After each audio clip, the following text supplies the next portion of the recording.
Time Warner Cable is pleased to be an underwriting sponsor for Carolina Week.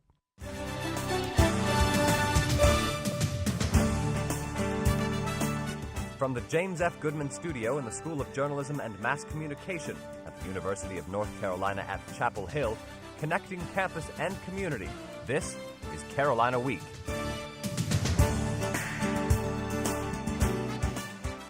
Welcome to this special edition of Carolina Week. I'm Eddie Sykes. And I'm Andrew Lutka. Over the next half hour, we'll take a look at some of our top stories from this semester. It looks like students in the UNC system next year will be paying more, but getting less. The UNC Board of Governors approved a 6.8% increase for tuition next year, the maximum increase allowed. Preston Stanley has the story of how students fought to get that changed. What do we want? No tuition hikes! When do we want it? Now! Eva Panwani should be looking forward to graduation, but after last year's tuition increase, she had to drop out. I guess I'll just stay in retail for the rest of my life. I guess that all these years of honors classes, of AP, of attending the North Carolina School of Science and Math is just going to lead me to selling toys. Friday morning as the BOG was in its meeting, Panwani was part of a group of protesters that walked from the pit to the General Administration building. No cuts! No fees! Education should be free! There they met with UNC System President Tom Ross and Chairwoman Hannah Gage to talk about tuition increases and program cuts. Ross says the program is a continuous struggle. We are constantly trying to balance the need for educational excellence with trying to keep tuition as low as possible so that the university is accessible. Among the BOG's approvals, a 6.8% tuition increase, the elimination of 60 statewide programs, and the consolidation of several departments. UNC Chapel Hill will see 4 of those program cuts, including getting rid of the doctoral program in linguistics. Our chancellors have looked hard at programs that have low enrollment, that aren't that they feel are not efficient programs any longer. And so they've gone through a thoughtful process. Those are being eliminated in a way that won't damage students. Still, for the protesters and students like Panwani, it's all bad news. But the chair of the Board of Governors, he just came down and looked me in the face and says, don't give up, there's a way. But you know what, y'all? I've looked. I spend most of my free time looking for solutions to get me out of where the economic crisis has left me. In Chapel Hill, I'm Preston Stanley, Carolina Week. No cuts! No education cuts! The increase amounts to about $400 for in-state students, but out-of-state students should expect to pay more than $1,000 extra next year. The magnitude 9 earthquake hit Japan on March 11th, and one UNC student experienced the disaster firsthand.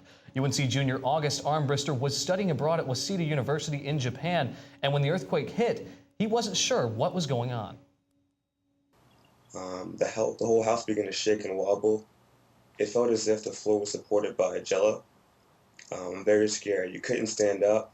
Only 8 earthquakes have occurred worldwide in the past 100 years that have been greater than magnitude 8. Smaller earthquakes are common occurrences in Japan, and UNC geology professor Jonathan Lee says the country was adequately prepared for a natural disaster. Buildings there are designed to withstand large events. Not quite this large, but definitely large events. Hours after the earthquake, Armbruster saw the sky light up from a fire at the Cosmo Oil refinery. A plant blew up, and so I was curious. So much had happened today. My emotions are running high. I'm feeling fear, excitement, panic, all that combined into one. And I really wanted to see for myself, so I grabbed my camera and headed out. It just blew up. Woo! Woo! This is crazy! 5 days after the earthquake, it's not over. So we're pretty much okay. Can you see the house shaking right now? Yes. It's an aftershock. About half of the study abroad students at Waseda University have returned home. No power, no food. It's kind of hard to finish your study abroad program. With the increased threat of radiation from nuclear power plants and the lack of supplies, Armbruster hasn't decided whether to stay or return home. I don't know. This is too much. This is a lot going on. The UNC Study Abroad office recalled students a few weeks after the earthquake hit due to the high level of radiation in Japan. Imagine living in a country for years and then suddenly finding out you can't work there anymore. Claudia Rupsich spoke to a family in that situation and shows us some of the flaws of the immigration system. Mirna and Manuel Ramirez have lived in North Carolina for 8 years. The family of four moved from Mexico legally with a work permit. But in October, Immigration Services denied Ramirez's working permit renewal because his case for residency had been what officials call administratively closed. Ramirez was left without a job. I just felt crushed, surprised, because I never received any official letter. Immigration law says if a case is pending, the applicant should still get a working permit. Ramirez's case is pending, but 5 months later, he still hasn't gotten a permit. The couple went to the local immigration office for answers, but workers there told them it was out of their hands. I feel frustrated because I see our future at risk. Seriously, I don't know what's going to happen, and I'm worried about my kids. Duke Law professor Hans Linnertz is an immigration lawyer. He says dealing with the system is never easy. It is impossible to communicate with the person who actually has responsibility for that, if there is a person. The family got a lawyer to work the case at immigration headquarters in D.C. All of a sudden, you are told that your life is gone, that you don't have a job, and you will not receive any benefit from the government, that you are alone. In Raleigh, I'm Claudia Rupsich, Carolina Week. The Ramirez family is in limbo. They don't face deportation for now, but they can't really use any services or work. The Tar Heels bowed out of this year's NCAA tournament after the Elite Eight, and Carolina fans stood behind them the whole way through. We talked to some of those fans as the Heels clinched their victory in the Sweet 16, and while they were optimistic, fans already knew what would give the team trouble down the road. In yet another close game that came down to the final seconds, UNC's matchup against Washington Sunday afternoon had fans cheering and shaking their heads. This season has been far from easy for the Tar Heels, a reality many fans attribute to one thing. We're all right, but we're still young. All they need is experience. They've got the talent. They just need experience. Until now, only 2 members of this year's team had ever played in an NCAA tournament game. But despite their youth, the Heels are moving on to the Sweet 16, something fan John Holland says he didn't always expect. At the beginning of the season, I had some doubts, but Barnes really came away. If it wasn't for Barnes, though, we'd be a different team, I think. Holland is looking ahead and says now he's singing a different tune. This team could go all the way to the final, I think. I mean, in 2005, no one thought we'd win a national title, and we won it with all those little guys and big guys. So I feel confident in the boys. I feel confident in Roy Williams. Fans like Lori Souther are looking ahead too, but she says she's happy with what the team has already accomplished. They are exciting to watch. Kendall has just been terrific to watch, and Harrison. Watching them develop as a team.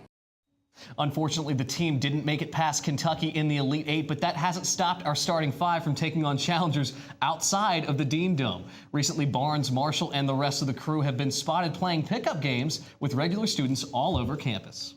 Coming up after the break, more top stories from this semester.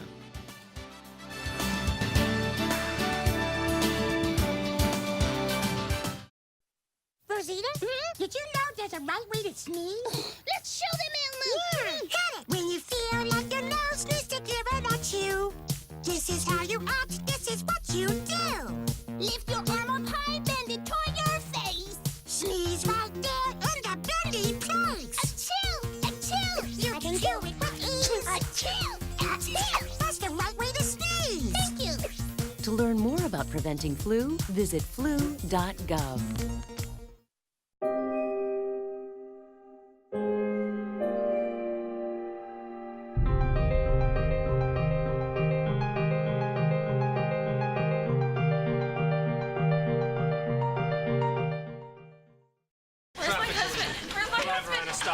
How's she doing? 2, she was a passenger. So I was T-boned on the passenger side. We just had some wine. I wasn't even drunk, I was just buzzed. What? You were just buzzed? Well, sir, you didn't tell us that. In that case, she's just fine. Yeah, I'm fine. Really? No, not really. Buzz driving. Maybe we should stop acting like it's no big deal. So you can't save money? That's easy as pie. Brown bagging lunch instead of going out.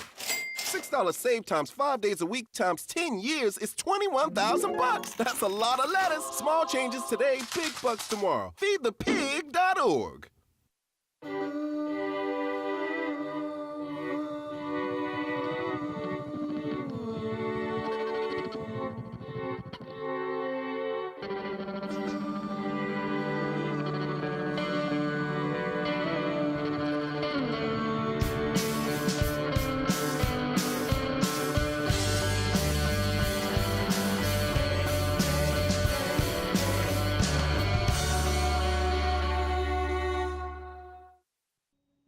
recent study found heart patients with positive outlooks lived longer than those with negative outlooks. Health reporter Lauren Russell has more. Every morning, 79-year-old Lalit Barman does these Tibetan exercises. But 5 years ago, he couldn't. I couldn't walk much. When I walk, say, 200 yards, I run out of breath. That's because a childhood bout with scarlet fever damaged one of his heart valves. In 2006, Barman had open heart surgery to replace the failing valve. He was scared, but says he trusted his doctors and had faith. God is doing it, so I'm not hesitant. Professor John Barefoot and his Duke colleagues studied heart patients' attitudes about recovery. Patients who had higher expectations actually did have a higher chance of surviving. Barefoot says one possible reason positive patients do better is because they're more likely to follow their doctor's instructions, such as exercise or take their medications. But a positive outlook doesn't promise miracles. What you don't want to do is foster unrealistic expectations, because that carries problems with it too. Cardiac nurse Jackie Harden says heart conditions often come up suddenly, and when they do, are hard to accept. It's quite a challenge sometimes for patients to realize that they've had this life-changing event and that things are going to be different now. Breathing in, breathing out.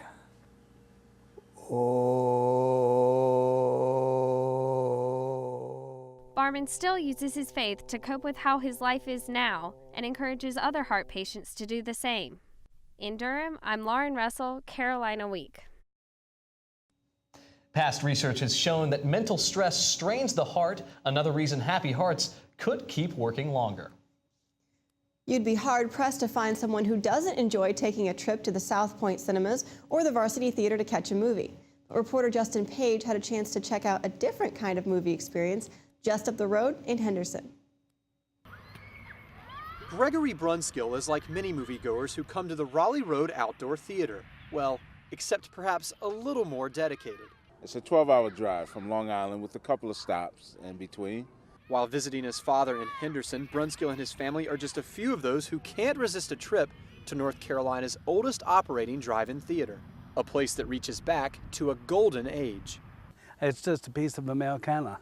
Good evening, how you doing tonight? Jim Kopp has owned Raleigh Road since 2006. After buying the 62-year-old theater, the Library of Congress administrator and movie lover remodeled the projection room and concession stand with the dream of providing an experience you can't find at a regular theater.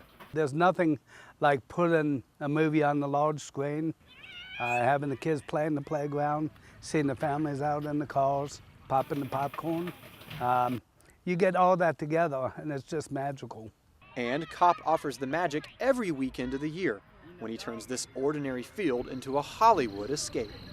And of course, once you have your popcorn and your drink, all you have to do is turn on your radio to listen to the show. However, Kopp admits the drive-in business isn't all that profitable. Raleigh Road is one of fewer than 400 drive-ins left in the U.S. But Kopp says he does expect the crowds to keep him in business, which is good news for drive-in lovers like Brunskill. It's a moment that we're creating, and this is one of the moments that I like to create for my children. And with those moments, who wouldn't want a taste of this slice of Americana? In Henderson, I'm Justin Page, Carolina Week. Tickets to the theater are only $6 for adults. And if you'd like to catch a show, the theater is open every Friday through Sunday. Beads aren't just for decorative jewelry anymore. One Carolina student says beading can lead to saving lives. Reporter Caitlin Ferrugia has that story. UNC junior Morgan Abbott is the founder of Carolina for Amani, a group that raises funds and provides internships to travel to Kisumu, Kenya, home to the orphanage New Life Home Trust.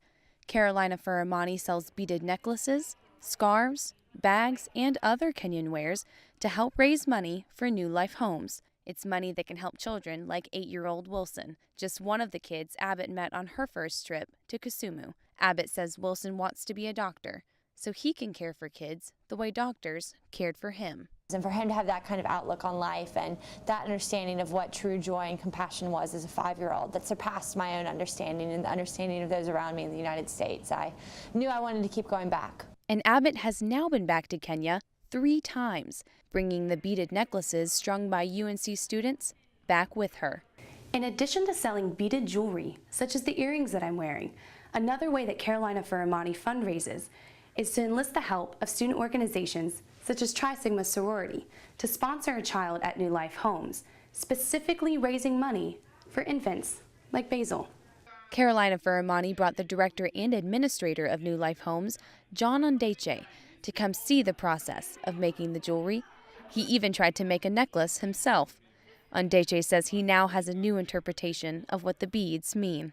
When I look at the beads, I almost look at them as a symbol of a miracle, because that bead is saving a life. Carolina for Imani sends 12 interns to Kenya each summer, and Abbott thinks the program will be an important part of her life for a long time to come. And that's good news for kids like Wilson and Basil. In Chapel Hill, I'm Caitlin Ferrugia, Carolina Week. This year, the program will use another intern in Kenya. For information about how to apply, go to our website, carolinaweek.org. A women's roller derby team might sound cute or silly, but reporter Liz McLaughlin shows us it is fierce and intense. Take a look. Fans still rise for the national anthem, and referees still have to make tough calls. But otherwise, roller derby has little in common with other sports. The uniforms are anything but uniform. The players get to pick a number and an alter ego. Deviled Legs, Hot Mess Express, and Trashly are some of the players for the Carolina Roller Girls. You get to pick a whole new identity for yourself, and you even get the cool uniform. So it's a lot of fun. This Saturday was a doubleheader. At the main event, the Roller Girls were up against the San Diego Derby Dolls, who seemed to be no competition for the feisty locals. Old-time roller derby was like WWE on skates, but today the sport is anything but staged. So you don't want to hurt anyone, but you want to scare them. It requires skill and strategy. Roller derby is an entertaining sport, but all the contact is authentic. So it's important that each participant wear the proper padding and a helmet before they enter the ring. Flat track roller derby has 2 teams with 5 players each. 4 are defensive players, and 1 is the jammer. The jammers wear stars on their helmets and get points for the number of players they can pass. Storms interrupted the match Saturday, and fans had to evacuate to the basement of Dorton Arena to avoid a potential tornado. After the storm passed, the fans emerged with just as much enthusiasm to cheer the Roller Girls to victory. In Raleigh, I'm Liz McLaughlin, Carolina Week. If you think that you might have what it takes to be a Carolina Roller Girl, be sure to go to the tryouts in June. Coming up after the break, we'll take a look at some of our top sports stories from the semester.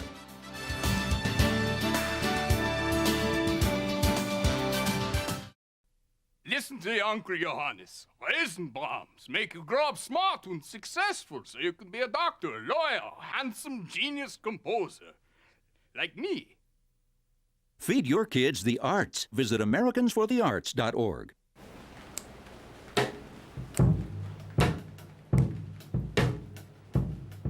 Yeah. That's it.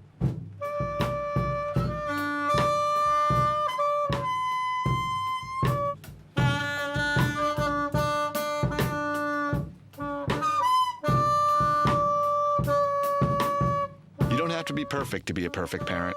When you adopt a child from foster care, just being there makes all the difference. A healthy tomorrow begins with a solid foundation at home. And there are simple ways to start your kids on a path to success. Eat dinner together. Add veggies to each meal.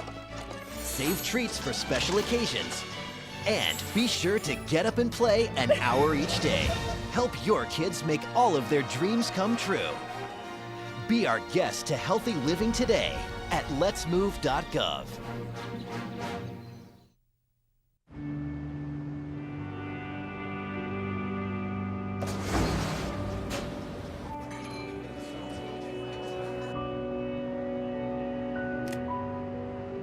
When you earn your GED diploma, the barriers in your life fall. Take the first step and get free GED information in your area at 1-877-38-YOUR-GED or yourged.org. Earn your GED diploma and begin your brighter future.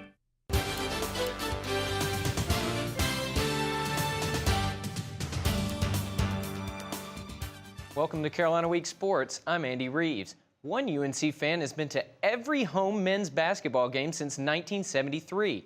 So what drives her passion for Carolina? Rachel Nash takes a look at this ultimate Tar Heel. Rhoda Osterneck has a smile that's been lighting up Carolina basketball games for 38 years.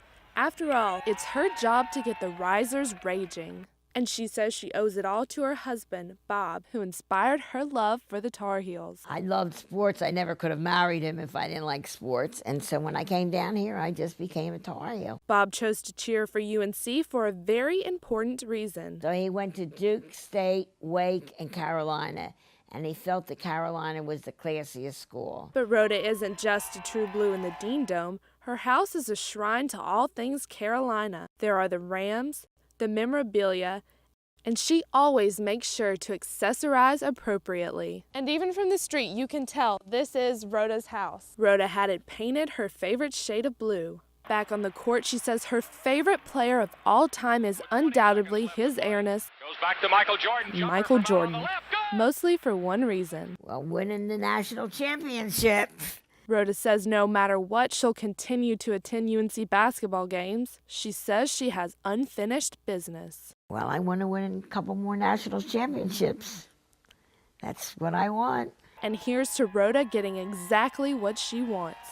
In Chapel Hill, I'm Rachel Nash, Carolina Week Sports. Rhoda also contributes off the court. She provided scholarships for swimming, wrestling, and football. It's normal to see the football team rallying together on the football field, but when they're not on the field, they still enjoy each other's company, but on scooters. Reporter Sierra Watkins followed the throttle jockeys to see what it's like to take a thrill ride. That noise tells you they're coming, so you'd better watch out. Who are they? They call themselves the throttle jockeys, at least when they're not on the field. Tight end Nelson Hurst, who goes by the Natural when he's riding, leads the pack. He was one of the first on his team to have a scooter. And then next thing you know, there's just guys on scooters that play football, and it's a good thing. Football players and scooters. Some call it silly, but offensive lineman Jonathan Cooper doesn't want to hear that. But I've been told I look goofy because I'm crunched up on a little scooter and I'm a pretty big guy. But I think they respect us. We command respect on the road. We ride in our pack and we're dangerous. And their power can't be questioned. The throttle jockeys were built with the values of teamwork and intimidation. We call ourselves the throttle jockeys because we're pretty intense. We're like a wolf pack out there. Yeah, we like to ride together down to Franklin. You know, people take notice of us, I think. And who wouldn't take notice? The throttle jockeys even managed to fit two massive offensive linemen on one tiny scooter. Somebody was saying how good of teamwork it was, the fact that we could get two people on one of the tiny little scooters and ride around. Pretty much you got a guy as a backpack on the back of you. When Travis and I ride on the scooter, it is about 670 pounds. I mean, sometimes you got to do what you got to do. And for the throttle jockeys, that means sticking together as a team, even when there's no ball in sight. In Chapel Hill, I'm Sierra Watkins, Carolina Week. They're definitely an intimidating group. We're excited to see what they can do on the field next season. And guys, we can only hope that intimidation continues when they face other ACC teams. Absolutely. A lot to look forward to next year, Andy. Definitely. I hope that scooter riding prepared them for all that intimidation. You have to hope so. Exactly. Thanks, Andy. Thanks.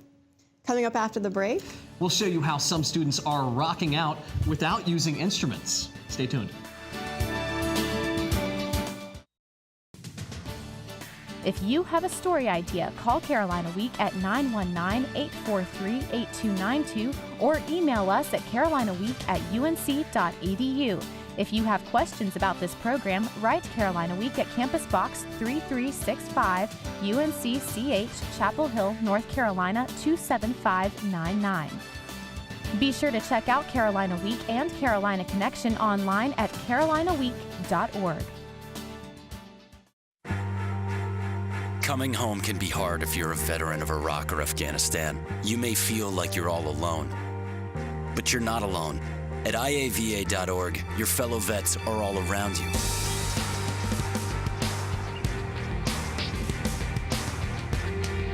Join our free online community, get the resources you need, and connect to other vets who know where you're coming from. IAVA.org. We've got your back. I want to see the world. When you pick up a book, I used to read every night to all the younger kids, and let your imagination break free, you won't believe how much fun it can be. Let down your house! Experience a world of adventure, excitement, and endless possibilities. Get tangled up in a good book. Explore new worlds. Read. Visit read.gov today. When I was a kid growing up, I actually was bullied so bad I had to leave school in 8th grade and go to another school. A safe space is a place where nobody judges you, where you're safe from bullying or from anything that you think is bad and that you don't want to go through, or your friends or your family. Every student deserves to have a safe space at school. We need to put an end to bullying now. Please visit safespacekit.com. Help us put a safe space kit in every school in America. All right, guys, we gotta be smarter about what we bite on, okay? I want everyone to go outside. We're gonna run Red Rover on 3. What about you, Tony? I'm gonna run around in circles, flap my arms, and make engine noises like this. When it comes to playing, we kids are the pros. We're eating right, too. We fuel up To play 60! If your school doesn't have a program, be a leader. Start one. Click today and join the movement. Welcome back to Carolina Week. Andrew, you know, it's no surprise that UNC is one of the most competitive schools both academically and outside the classroom. Definitely, I would not debate that. And actually, earlier in the semester, our own Jennifer Kessinger had the chance to check out one of those very unique competitions right here on campus. When Oscar De La Satan walked into Girard Hall last night, he was ready to rock. But he didn't bring an instrument with him. De La Satan competed in the Carolina Union Activities Board's 4th annual air guitar competition, where contestants could show off their prowess on the invisible instrument. Some even took the time to tune their mighty axes before performing. Only a few contestants signed up prior to the competition, but wildcards were welcome to enter during the show. MC Bjorn to Rock encouraged audience members to try their hands at air guitar. So I took to the stage myself to perform the Kiss classic, Rock and Roll All Night.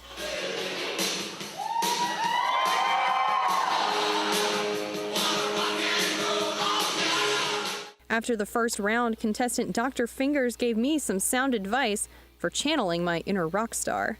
If you like a song, look it up on YouTube. Try to find someone that plays it. Aside from that, just have fun, cut loose. 5 contestants made it to the second round, including De La Satan and Dr. Fingers. All 5 performed their rendition of the Pat Benatar hit, Heartbreaker. In the end, De La Satan emerged victorious and impressed the judges with his onstage antics. And even though he won, he didn't agree with the judges' decision. They were all better than me, and I think that the judges made a mistake. Even if his victory was a fluke, perhaps this self-proclaimed future homeless rocker can still revel in being a champion air guitarist. In Chapel Hill, I'm Jennifer Kessinger, Carolina Week. That's pretty funny. You know, I have some air guitar skills myself, but I don't think I could challenge Jennifer Kessinger. I think she's got it down much better than I do. Really, I'm not sure we want to subject our audience to that right now, but maybe later. Thanks, Andrew. You're welcome. Well, that does it for this special edition of Carolina Week. Thanks for watching and have a great night.